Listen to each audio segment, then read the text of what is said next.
अस्सलामुअलैकुम दोस्तों, क्रिकेट की ताज़ा तरीन अपडेट हासिल करने के लिए मेरे चैनल को सब्सक्राइब कर लें।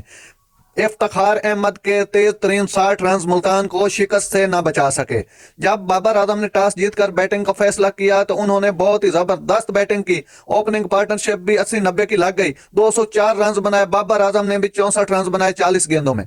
तो उसके बाद जब से मुल्तान सुल्तान बैटिंग के लिए आई तो शुरू से ही मुल्तान सुल्तान दबाव का शिकार रही।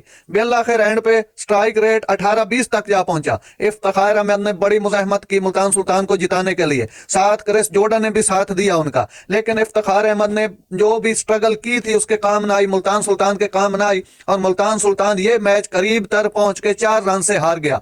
इसमें बहुत खास बात यह है इफ्तिखार अहमद ने बहुत ही शानदार बैटिंग करते हुए 27 गेंदों में 60 रन नॉट आउट स्कोर किए। आखिरी गेंद पर उनको 11 रन चाहिए थे। इफ्तिखार ने बहुत ही बुलंदो बाला छक्का लगाया, लेकिन मैच की जीत से 4 रन दूर रह गए और मैच हार गए। इस तरह इफ्तिखार ने बहुत ही शानदार बैटिंग की और मैच न जीत सकी मुल्तान सुल्तान।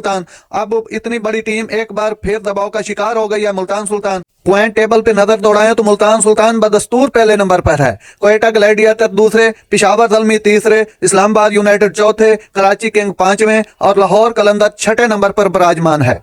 अगली अपडेट के लिए इजाजत दें। अल्लाह हाफिज।